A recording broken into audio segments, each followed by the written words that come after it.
आगे लिया उतारन से गे पूनम भेजा लिया पालन से गे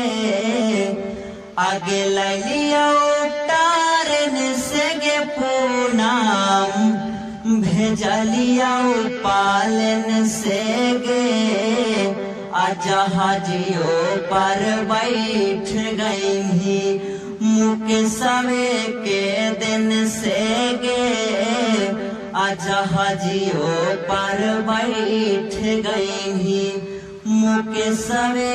के दिन से गे जहाजियो पर बैठ गई।